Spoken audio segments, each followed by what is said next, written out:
What's up, my dudes? So, yes, I get it. I understand. You're ready to die of nostalgia from playing World of Warcraft Classic. You're ready to finally reunite with the best race in the game.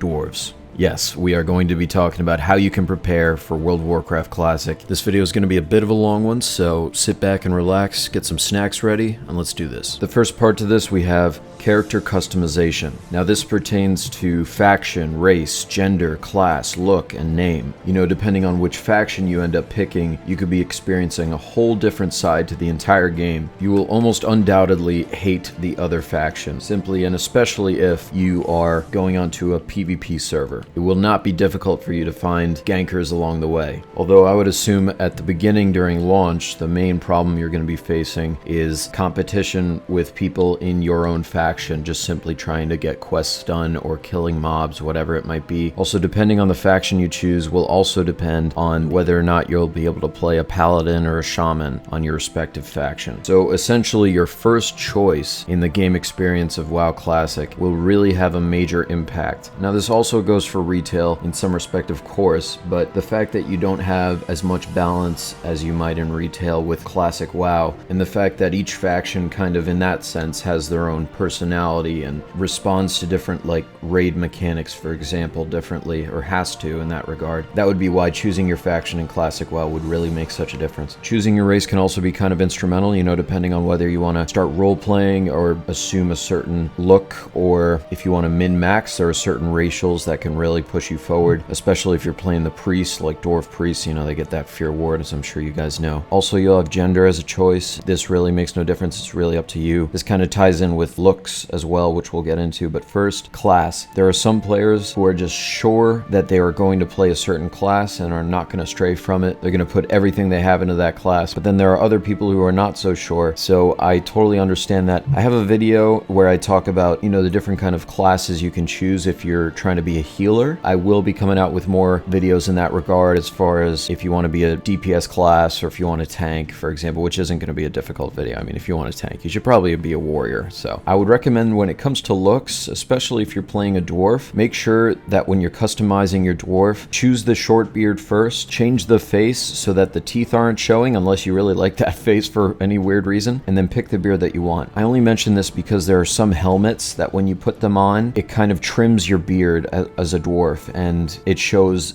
your teeth underneath, or like your mouth or whatever, so it can reveal what you hadn't revealed the whole time you were leveling or playing up until the time you got your helmet. So you might not think about it at first, but looks can be kind of important, so think about that when you customize your character there. Choosing your name can also be fairly difficult. For me, it usually takes quite a while. I usually try to pick something from like the Lord of the Rings or something of that nature and throw that in. Some people like to go completely original. Some people want to go with something that's punny. I'm sure you guys will figure all this out, but yeah, that's just another way you can prepare. Also, of course, have name backups ready just in case. Part 2 to this video, we have Playstyle. This is probably the most comprehensive part of this video, so let's just dive into it. Okay, first off, for Playstyle, we have whether you want to play solo, duo, or group-based, the whole way to 60, or at least for the majority. Some people, this might not be as clear-cut. You know, most people will probably go majority solo, but then others will maybe want to go with a friend and just duo their whole way to 60. And now, if you do end up doing that, or if you do that with a group, you know, scheduling can be kind of an issue, so you might want to level an alt alongside just in case you guys can't fit the right schedules all the time and you want to play at a certain point that your friend isn't playing, whatever the case may be. Also, when it comes to duo leveling, I recommend you guys check out a video from Cargos. I'll put the link in the description. The guy did his homework, you know, he did like a whole workshop for like 5.5 hours or something like that on a live stream when he was doing the WoW Classic demo, so yeah, I recommend that to you guys. Next part of the playstyle, here we have your spec. So, you know, with endgame it can be kind of cookie cutter, I guess, but with leveling you can make it your own thing if you wanted to. This is completely up to you. If you want to play around with how you could kind of work your way through, you could use a talent calculator. We'll get to this later on, but I would also suggest maybe if you wanted to, you could test this out all by just going on a private server, but we'll talk about that soon. You know, this might tie in with whether you're going solo, duo, or group based, but as you level, you have to consider whether you're going to want to go grind focus focused, quest focused, or instance focused, or will you be a combination of all those three? And now I would say the combination is probably more likely for the majority of players, and it makes the most sense, but some people just want to stick to their guns on one thing and then just go with that. Now, you can't really be instance focused the whole way through. It's not necessarily like retail where the second you can get into the lowest level dungeon, you can basically just go all the way through with Dungeon Finder up until the max level. Doesn't really work like that, of course, in classic WoW. You get to a certain point where, let's say on average at around level 18, you can get into Dead Mines. The minimum level to get into Dead Mines is 15, but acceptable is more like 17 or 18, something like that. If you're on the Horde, you might want to go into Ragefire Chasm in Orgrimmar, kind of do your thing there. You can go to Wailing Caverns, Shadowfang Keep, Stormwind Stockades, Blackfathom Deeps. You can kind of work your way through and basically level yourself by instances. It's possible, I guess, but it's not really as efficient, of course, as going by questing or grinding. But you also have to consider, you know, there's going to be a lot of people likely on your server, especially during launch. So, you know, that might be something you want to do because you'll be in an instanced area and you don't nearly have as much competition. And now this also ties in with the role that you'll want to play as you level, and of course at endgame, which role you'll want to assume for your class ultimately, because I mean, that's really a huge part of picking your class. Like for example, if you want to be a tank, you pretty much just have to go with the warrior. If you want to be the best tank you can be, then that's kind of the class you have to go with. Druids are fairly viable, actually. They can go through Blackwing Lair and stuff like that pretty easily. Even as off tanks, you know, they're pretty solid. With paladins, you probably won't get past tanking 5-mans. I've tanked 5-mans myself as a paladin. It works fairly well, but you know, I could see why it would be quite difficult to get past that point as a paladin tank. It's possible, but you really would kind of be at a certain point inconveniencing your group or your raid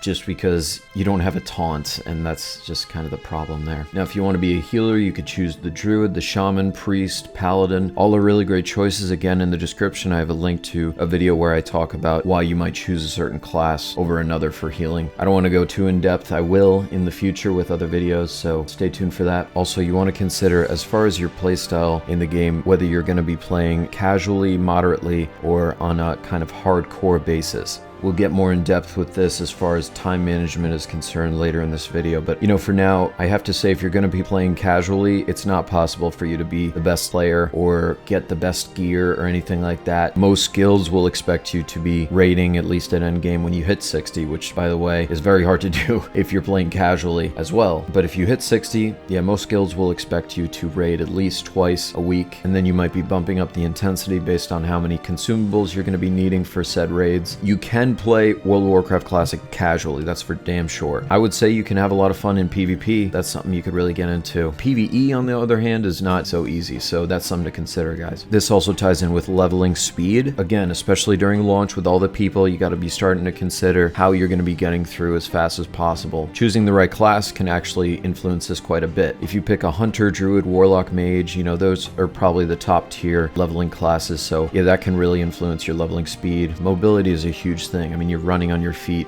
until you hit level 40, and even then, if you're not the right class, like if you're not a paladin or a warlock, you won't have that free mount at level 40, so you're gonna have to save up about 90 to 100 gold to even get your mount. That's something you really got to consider as you're getting closer to that level 40 mark. And then also with your playstyle, you know, gold saving is a huge thing. You got to be considering as you level and at endgame, how are you going to be saving gold? How are you going to be making gold? And we'll get into this a little bit further down the line here. You have to have caution when you're pulling mobs. This will definitely influence the amount of time you'll be spending prior to 60. If you play on a more cautious basis, you'll be definitely safer, and I might argue that you might level faster if you're in that kind of mindset. You may hear from people all the time, and you'll probably experience it yourself if you haven't already. Pulling too many mobs, even just one extra mob, aside from the mob or the mobs that you already have pulled, can really screw you up, and it can force you to die, of course, and then run back to your body, and you know, you'll at that point lose a lot of time on your hands. Again, with playstyle, as you level through, you're going to want to be considering your leveling zones. So if you're a night elf, for example, you might have to do the wetlands run. I don't know, it's something you got to consider. Are you going to be wanting to roll a dwarf or a gnome and take the tram all the way to Stormwind and then level in the human starting area? You know, that's something you got to consider. And that's just in the beginning of the experience. You want to start considering, like, which zones am I going to be moving into from here? Like, for example, are you going to be wanting to go from Dunmorrow to Loch Modan and further on into Duskwood or something like that? Or are you going to be wanting to do Elwyn Forest, Westfall, maybe throw yourself into Loch Modan, get some few extra levels, and then into Duskwood would. You know, there's a few kind of options you can choose from. Now there's also character immersion. You know, how far into this are you going to want to immerse yourself? Are you going to be changing how you talk? Is this going to be like a role play thing for you? For most people, I would assume no.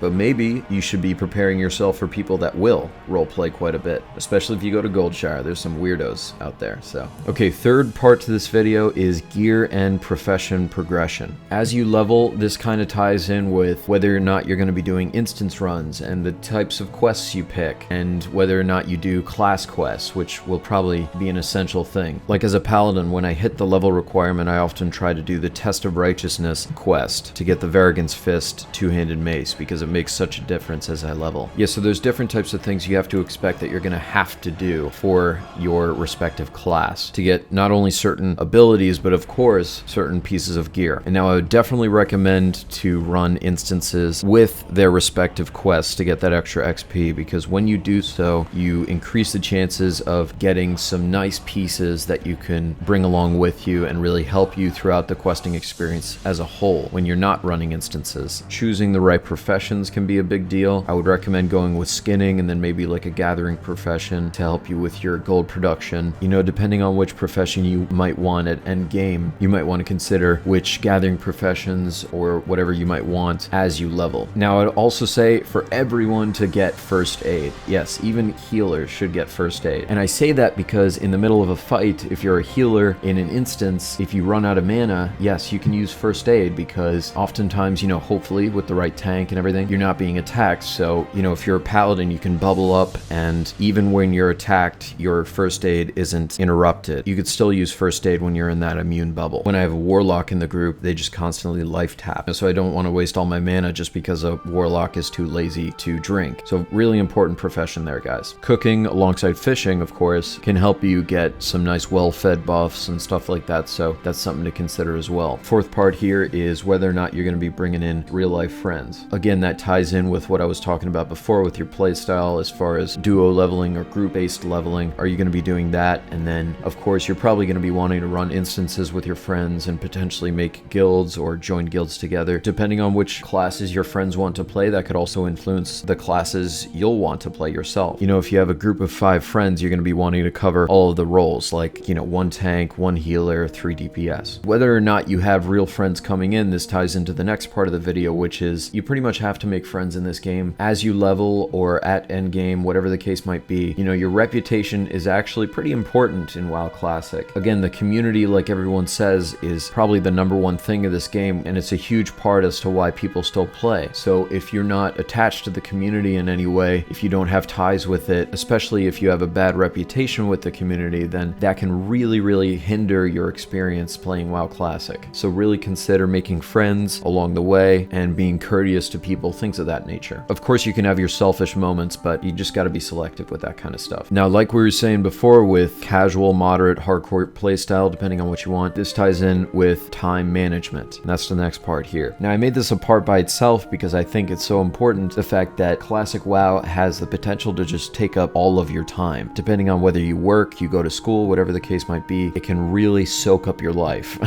So you've really got to be careful with that. I think this is an important part of preparing for Classic WoW, because you can really start scheduling by yourself or with your friends as to how much you want to play. You can kind of make a time frame for yourself so you don't get carried away. You have to have an awareness of whether or not, you know, you're going to burn out. I would say playing in moderation is key, but, you know, for most people that want to get to the end game and really get their best in slot gear and stuff like that, that's not really an option. So although when it comes to time management and potentially if you want to play casually, there are certain niches that you can find in the game that can really enhance your experience and take you past what might be considered the standard way of playing, like going from 1 to 60 and then playing at end game just doing raids and PvP and stuff like that. And so what I mean by this, as we go into the next part, which is to think of your niche, is that there are certain things that personally I love, like twinking. You could do level 1, 10, 19, 29, 39 twinking, whatever it might be. I would say the largest twinking community is probably the level 19 twinking community, at least in vanilla WoW from what I've noticed, so you can have a lot of fun there. Now, the following things may not be considered niches necessarily, but you might want to consider like maxing out your professions, or if you're high enough level, you can use yourself for hire for lower levels to kind of run them through dungeons or do whatever. You could role play, different things like that. There's definitely a lot to do other than kind of the standard way to play Classic WoW. Okay, so for part 8 of this, we have type of server choice. Are you going to be wanting to go PvE, PvP, or roleplay? I know there are like RP servers or RP/PvP servers that are available maybe in retail. I don't know if they're going to be available in WoW Classic, but if they are, then that's something to consider. You're going to be wanting to go through that. I think most people are going to be wanting to go for a PvP server, myself included. I think it's really the way to go, whether or not it's a frustrating kind of experience when you level. And if you're PvP, you know, are you going to be pledging to kill the other faction whenever you see an enemy, or are you just going to step aside from a fight when you have the chance to do so? Part 9 by itself is choosing a guild. Even now, this is something you can prepare for, and I only say this because there are certain guilds that have certain styles to them. There are certain guilds that can cater to certain niches, like twinking, for example, and then there are other guilds that are just social guilds and they stay like that, and you kind of just do your own thing while also being in a guild that kind of just talks as if you're sort of like on an in-game forum of sorts. And then you'll have more intense guilds that are PvP based. You know, they want to run pre-mades, or that are PvE, going for raids twice a week or even more so, farming consumables, all that good stuff. Or, you know, there could be guilds that are just combinations of all those things. It's really up to you. So that's something you should probably consider before you go into Classic. Another thing, I think this is actually a big deal with Classic specifically, is going into the game with the right mentality. Go into the game knowing what you're signing up for, essentially. It's going to be a grind, guys. It's going to be a lot of hard work to get to even just level 60, and to really build up your character. It takes a lot of work. So I would say to have the mentality of patience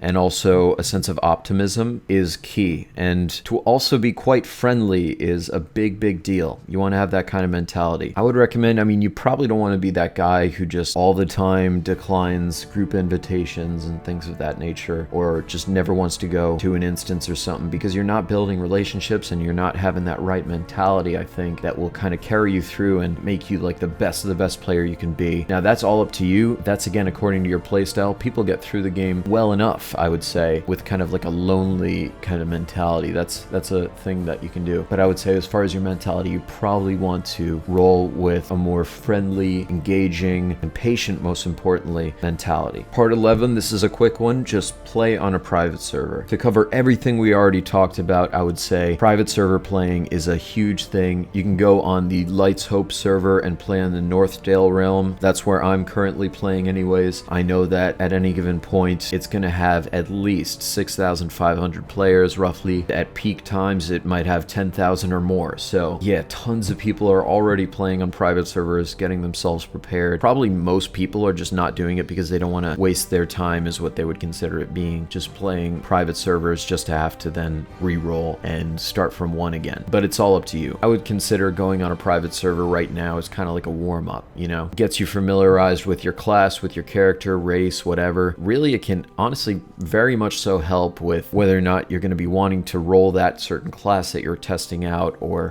which professions you'll want, and just everything in between. I think playing a private server just gives you that first-hand experience that even a video like this couldn't give. Alright guys, that will be it for this video. I was going to mention add-ons actually, because that can quite significantly influence your gaming experience on Classic WoW, but I'm just not entirely sure how Blizzard is going to approach it, so I don't want to talk about it in depth really. Now, I hope you enjoyed this video. Let me know what you thought. I'll be making a video on classes in general that you should choose probably next, so give me maybe like a week or two for that, and I'll have that out for you guys. I hope you're safe out there. Make sure you enjoy the holidays, and I'll see you soon.